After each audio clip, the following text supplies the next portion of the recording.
રાજકોટમાં આજે બાબા બાગેશ્વરનો દિવ્ય દરબાર યોજાવા જઈ રહ્યો છે, પરંતુ તે પહેલાં જ રાજકીય અને સામાજિક ગરમાવો આવી ગયો છે. સામાજિક અગ્રણી પરસોત્તમ પીપળિયાની પોલીસ દ્વારા અટકાયત કરવામાં આવી છે. પરસોત્તમ પીપળિયા બાબાના દિવ્ય દરબારમાં જવાના હતા અને તેમણે સુરક્ષા માટે પોલીસ બંદોબસ્તની માંગણી કરી હતી, પરંતુ પોલીસે તેમને બંદોબસ્ત આપવાનો ઇનકાર કરી દીધો હતો. એટલું જ નહીં, તેઓ લોક દરબારમાં જવા રવાના થાય તે પહેલાં જ તેમના ઘરની બહાર ચુસ્ત પોલીસ બંદોબસ્ત ગોઠવી દેવામાં આવ્યો હતો અને દિવ્ય દરબારમાં પહોંચે તે પહેલાં જ તેમની અટકાયત કરી લેવામાં આવી છે. અટકાયત દરમિયાન પોલીસ અને પરસોત્તમ પીપળિયા વચ્ચે ઉગ્ર દલીલો પણ જોવા મળી હતી. પોલીસે અટકાયત પાછળનું કારણ આપતા જણાવ્યું છે કે તેમના જવાથી ત્યાં કાયદો અને વ્યવસ્થાની સ્થિતિ જોખમાઈ શકે તેમ હતી.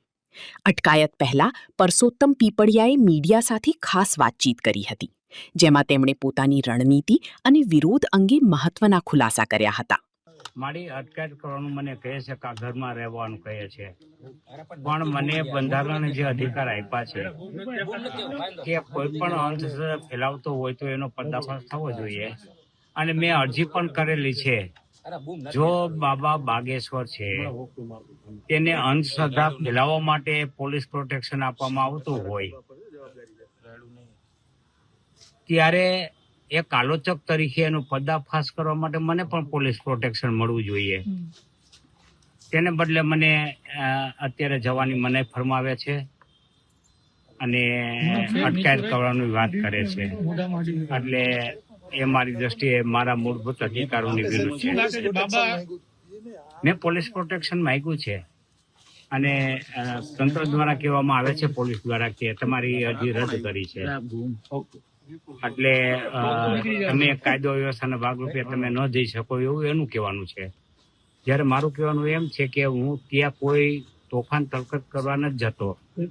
હું માત્ર ને માત્ર મારા પ્રશ્નની રજૂઆત, જેને પડકાર ફેંકો છે, રજૂઆત કરવા જાઉં છું. એમને મને પડકાર ફેંકો છે કે તમે આવો બાબાના દરબારમાં અને તમે જે કાંઈ હોય ત્યાં દૂધનું દૂધ ને પાણીનું પાણી થશે. તો આવી બેવડી નીતિ શા માટે? એક તરફથી પોલીસ પ્રશાસન દ્વારા દબાણ કરાવીને મને રોકવામાં આવે છે અને બીજી તરફથી એ મને પડકાર ફેંકે છે, એટલે આ મારી દ્રષ્ટિએ તમને શું લાગે છે, તમને ન જવા દેવામાં કઈ નહીં? એ તો જે આયોજકો છે તેમનું દબાણ હોઈ શકે, રાજકીય રીતે હોઈ શકે કે એમને ન જવા દેવા.